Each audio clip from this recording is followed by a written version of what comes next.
Hello दोस्तों, मैं हूं मनी चौरसिया और आप देख रहे हैं फैक्ट अफेयर्स।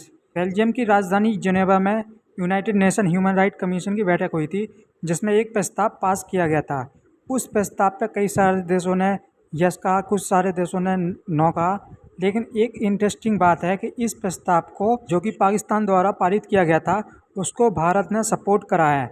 जी हाँ, बिल्कुल आप सही सुन रहे हैं। भारत ने जो पाकिस्तान द्वारा प्रस्ताव है वो UNRSC में सपोर्ट करा है। अब हम बात करते हैं कि इसमें कितने देशों ने सपोर्ट करा है।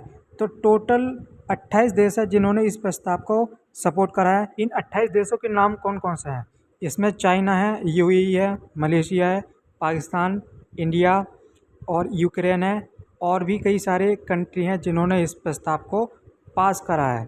भाई हम बात करते हैं जो 12 कंट्री ऐसी हैं जिन्होंने इस प्रस्ताव के अगेंस्ट में वोटिंग करा है। उसमें फ्रांस है। भाई हम बात करते हैं स्वीडन और UK, US और भी कई सारी कंट्री है जिन्होंने इस प्रस्ताव के अगेंस्ट में वोटिंग करी है। और 7 कंट्री ऐसी है जो इस प्रस्ताव से अलग ही रही है। मतलब वो इस प्रस्ताव में ना तो उन्होंने यस में वोटिंग करी है और ना ही नो में वोटिंग करी है, जिसमें नेपाल और कोस्टारिका जैसी कंट्री है जिन्होंने इस बिल के ना तो अगेंस्ट में वोट दिया, ना ही फेवर में वोट दिया है। दो देश जो हमेशा झगड़ते रहते हैं लेकिन फिर भी एक कंट्री दूसरी का सपोर्ट करा है। हम बात कर रहे हैं पाकिस्तान और इंडिया की। तो दोनों के बीच में कई सारे मतभेद हैं, लेकिन फिर भी इंडिया ने उन मतभेदों को दूर रखते हुए भी पाकिस्तान के फेवर में वोटिंग की है। तो इसका एक मेन रीज़न है कि इंडिया में भी जो पॉपुलेशन है, मुस्लिम पॉपुलेशन, वो काफ़ी ज़्यादा मात्रा में रहती है। इसलिए उनके जो राइट हैं और जो सेंटिमेंट है उसको प्रोटेक्ट करने के लिए जो इंडिया है उसके द्वारा ये जो डेवलपमेंट है वो की गई है। अब हम बात करते हैं कि पूरा केस है क्या। तो अभी जो हाल में ईद हुई थी उसके दौरान ही स्वीडन में एक व्यक्ति द्वारा, जो कि एक इराकी रिफ्यूजी था जिसका नाम है सलमान मोमिका, इसने कुरान को जला दिया था। पहले तो इसने पुलिस वालों से कहा कि इसको कुरान जलाना है, लेकिन उन्होंने परमिशन नहीं दी। लेकिन बाद में जब ये कोर्ट में गया तो वहाँ से परमिशन लेकर आया और इसने हवाले दिया कि क्या अभिव्यक्ति की स्वतंत्रता नहीं है। उसके बाद जो कोर्ट है उसने ऑर्डर दिया और इसको परमिशन दे दी कि वो जो कुरान है उसको जला सकता है। जिसके बाद जो पूरे विश्व में ही कई जगह पे तो इसके खिलाफ जो नारेबाजी हुई, दंगे हुए, यानी विरोध प्रदर्शन देखने को मिला। यही विरोध प्रदर्शन हमें UN में भी देखने को मिला, जहाँ पे पाकिस्तान और OIC फ़लस्तीन कंट्रियों द्वारा मिलकर एक प्रस्ताव को पारित किया गया था। इसमें यही कहा गया था कि इस प्रस्ताव का मकसद जो अभिव्यक्ति की स्वतंत्रता उसको कम करना नहीं है, बल्कि जो सेंटीमेंट डेवलप हो रहा है अगेंस्ट दी मुस्लिम और जो होली बुक है कुरान, उसके खिलाफ विरोध प्रदर्शन करना है। और देश ऐसा कानून बनाए ताकि इस प्रकार की जो गतिविधि है उसको रोका जा सके। लेकिन हम बात करते हैं कि क्या ये पूरे जितनी भी कंट्री हैं उस पर लागू होगा, तो इसका मतलब है नहीं। लेकिन जो कंट्री हैं वो इससे सबक ले सकती हैं ताकि उनके देश में इस प्रकार की कोई गतिविधि या घटना ना हो।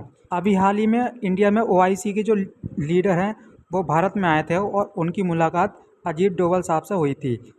अजीत डोभाल साहब ने ये कहा कि जो मुस्लिम हैं इंडिया में एक स्पेशल स्टेटस को रखते हैं और यहाँ पे जो वर्ल्ड की बहुत सारी जो मुस्लिम पॉपुलेशन है वो रहती है, इवन दो पाकिस्तान से भी ज़्यादा।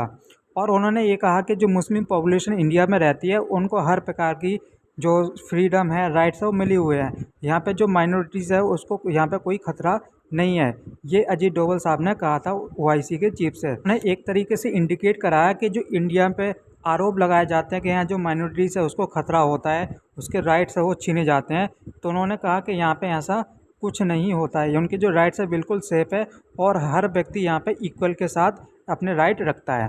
भारत द्वारा पाकिस्तान को जो सपोर्ट दिया गया है उसकी चर्चा पाकिस्तानी मीडिया में नहीं हो रही, इतना हाइक नहीं है।